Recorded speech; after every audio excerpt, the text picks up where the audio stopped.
If you're someone like me and you're dreaming of working from anywhere, but you're a little afraid of the language barrier, I've got the perfect tips to help you thrive as a digital nomad. Hey everyone, welcome back. Or if you're new here, hi, I'm Mark. I'm a UX and product designer, a digital marketer, and someone who loves creating content about personal growth, productivity, and all things design. So let's start with Duolingo, one of the most, if not the most popular language learning app. I love Duolingo. I'm not afraid to say it. It's a great tool, and I think it gets a lot of unnecessary hate. People are always saying that Duolingo is really bad for learning real sentences, grammar, or things like context, which is just not true at all. Is it perfect? No. Is it a great tool? Yes, but it really depends on how you use it. In one of my previous videos, I talked about habit learning and how starting and executing on a goal for just 5 minutes a day can really help you build a productive habit.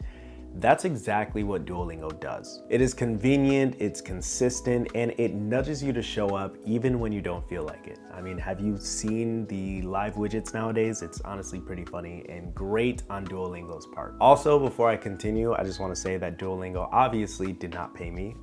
I just think it's a great app. So here's the thing. A lot of people think that Duolingo is supposed to be this one-stop shop, all-in-one platform that magically makes you fluent. Obviously not true. It is a great tool, but only one tool in your learning language toolbox. And if you pair it with other things like podcasts, listening to music, watching shows in Spanish, you'll see just how useful it is. One of the main things I love about Duolingo is how fun and easy they make learning, and also about how user-centric it is. From a design perspective, it is actually a really good app. The bite-sized lessons, the visuals, the gamified little rewards that they have, it's all designed to keep you coming back. But honestly, my advice here is to actually not treat it like a game. If you spend 15 minutes or more diving into the lesson actually and writing things down, practicing it, saying it out loud and things like that, really just taking your time throughout it, you will actually learn. But if you're there for points, if you're treating it like a game and you're just clicking through these lessons, you're not really gonna absorb the information. If you actually engage with it, you'll be surprised with how much you actually pick up. Next is italki, which is a really affordable platform for finding a language tutor. I've been using it for a while, and so far I think I've logged about 22 and a half, 23 hours on the platform. I think it's super vital because it's really good having someone to actually talk to. I think the conversations that you can have on the platform really help you break out of your comfort zone and really get you practicing your actual conversational skills. Recently, I went on a trip to Brazil, which was a great time, but on the trip, I actually met a guy who was a polyglot. He spoke like 7 different languages, and he gave me a really good tip.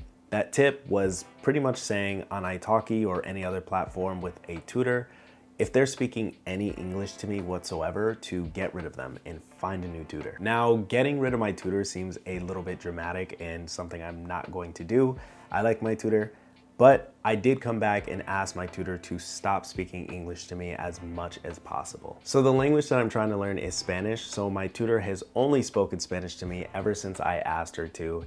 It is very difficult, but a lot of great practice. I am trying my best to speak as much Spanish as I can, and it's great because I'm getting so much exposure, I'm learning new words, and I'm practicing a lot of my pronunciation. Okay, so moving on to the next one. This is actually a tip that I recently received, and I'm just now implementing it into my life, but one of the best ways to internalize a new language is by connecting it with your daily life. Okay, so how do you do that?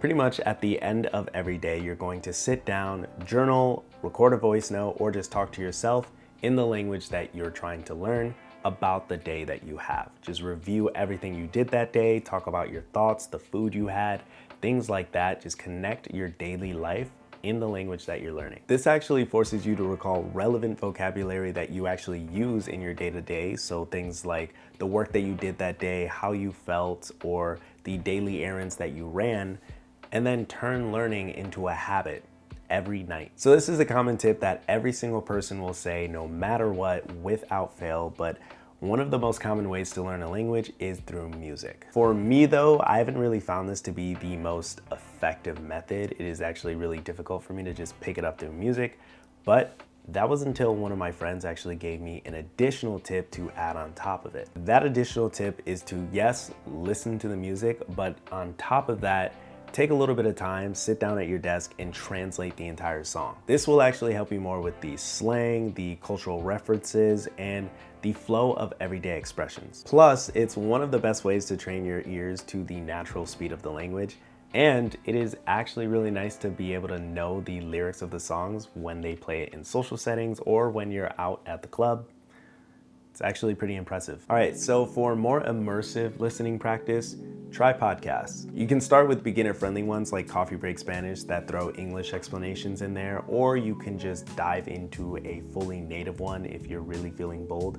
But podcasts are great. For me, I listen to podcasts while commuting to work. You could also listen to it while doing chores or working out, but it's a great way to absorb the accent and just the natural grammar. And it also is a big boost to your comprehension skills. This concept is actually labeled comprehensive input, and it's very similar to how kids learn their first language. Children obviously don't start off by studying grammar rules or memorizing vocabulary. Instead, they're surrounded by a ton of different people talking to them in real life scenarios in the natural language. They listen, they watch, and absorb everything, picking up words, tone, and meaning naturally over time. Another resource that I love is called Dreaming Spanish, which offers that comprehensive input that I talked about earlier on their YouTube channel and website. They have videos for every different level, from super beginner to advanced, and from any region that you can really think of, at least for Spanish. The host essentially just uses storytelling and strong visuals so that you can follow along without the need of constant translations. I'm sure there's other tools like this for different languages, but if you're learning Spanish, this is one of the best tools out there for it. Okay, so moving on, if you love binge watching shows, movies, or anything like that,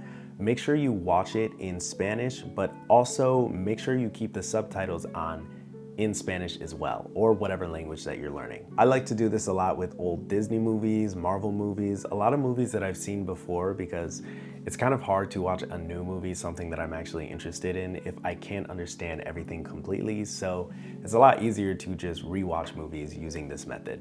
Give it a shot though, and let me know what you think. And finally, the last tip is to change your phone settings to whatever language that you're learning. This might feel uncomfortable at first, but it is a great way to force yourself to get that daily practice in and understand things in the long run. A good pro from this is that you'll learn common tech terms and your app settings naturally. It is a small switch, but makes a big difference in your overall exposure to the language. And that is all. I really hope these tips can really help you learn the language that you're trying to learn. These are all things that I'm implementing in my life, and hopefully this will help me get to the point that I can at least be conversational and survive when I finally make my switch to becoming a digital nomad and living in Spain. Other than that, thank you so much for watching. If you liked the video, please make sure to give it a thumbs up and subscribe down below, and I will see you in the next one.